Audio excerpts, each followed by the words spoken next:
here in this room or have maybe tuned out in other networks, clearly you've never been court reporters. Trials take time.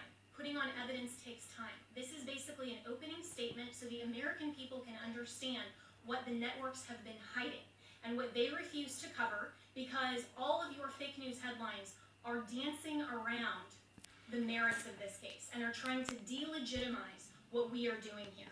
Let me be very clear that our objective is to make sure to preserve and protect election integrity.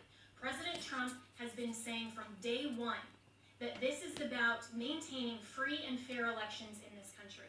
It is not about overturning an outcome. It is about making sure that election integrity is preserved, and every American should want that. If every American is not on board with that, you have to ask yourself why. And if your fake news network is not covering this or allowing you to cover it fairly and accurately, you should ask yourself why. This is absolutely a legitimate legal basis. We have been asked to provide an entire case that generally would take years in civil litigation. I've been a prosecutor. I have tried cases with far simpler facts. One thing happened in a matter of minutes, and it still takes days. And we go through a jury process. This is the court of public opinion right now. We are not trying our case in the court of public opinion, because if we were, we would get unbiased jurors. I would strike 99% of you from the jury, and I would be allowed to because of the fake news coverage you provide. You are not unbiased jurors. And until you step out of your role as a journalist and actually go into a courtroom and you are a judge on a bench that has sworn an oath to be unbiased in our separation of powers, then your opinion does not matter. The facts matter, the truth matters, and if you are fair reporters, you will cover that fairly and appropriately, and you will allow coverage of our media team here and our legal team. That is absolutely shocking that all you cover are around the margins, and I've seen all of you taking pictures right now, and I can anticipate what your headlines are going to be. If you are not willing to talk about the evidence that has been presented, then that is absolutely unacceptable for journalistic standards. This is an opening statement. This is something where we have told you what the evidence will show, and we have given you a brief description. That happens in a courtroom all the time, where that's not the fact-finding process, that is just an overview. That is what we have given you today, because the American people deserve to know what we have uncovered in the last couple of weeks. Remember, this is such a short time frame, and this is an elite strike force team that is working on behalf of the president and the campaign to make sure that our Constitution is protected. We are a nation of rules, not a nation of rulers.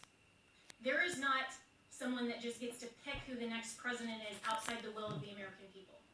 And that is our task, because when we talk about voter fraud, it's actually election official fraud. That cannot stand. The Constitution requires that the state legislatures are the ones that make election law. It still has to go by the U.S. Constitution. But what has happened in this case is that state and local level officials, and all the way up, have changed the rules. That's what the Democrats do. If they don't like the rules, they change them. And they change them at the last minute, they manipulate them, they want to tear down our American system. Our founders were so brilliant that they anticipated this, that there would be corruption, there would be foreign influence, there would be attempts to manipulate the outcome of the election, especially with who they called our chief magistrate. I would encourage all of you to go home and actually read Alexander Hamilton's Federalist 68 and see what he described as an advocacy position to adopt and ratify the Electoral College and the process by which we select our president.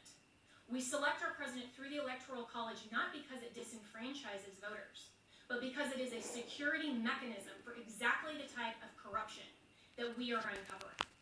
And every American should be grateful and thankful that our founders had the foresight to put in those protections and provisions to make sure that your legitimate legal vote is not disenfranchised.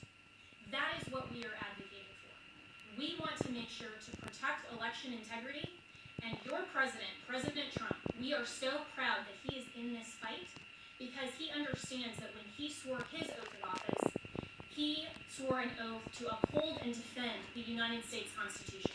That is what he is doing. And that is what we are doing. We are confident that through multiple pathway to victory, we will get to the actual outcome that the evidence shows. But this is not about overturning an election on our part. It's about making sure that we protect and preserve free and fair elections for all future American elections.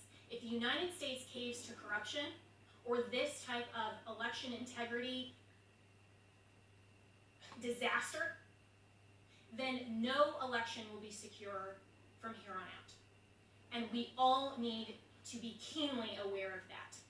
We are the representatives here that are standing in this gap and defending President Trump and defending you, the American people, at the end of the day. This is ultimately about the United States of America. And we want to make sure to protect and defend that. And as my colleagues have said, we will not back down. We won't be intimidated. President Trump will not be intimidated. You, the American people, should not be intimidated. You, the press, should cover this fairly and should know that this matters to election integrity and it matters to the future of our nation. So we have given you an overview, but recognize this is not a court of law. We will get there, and we have time, and we have constitutional provisions that will step in when we show the corruption and the irredeemably challenged and overturned votes that are absolutely corrupt in all of these counties. It is irredeemably compromised.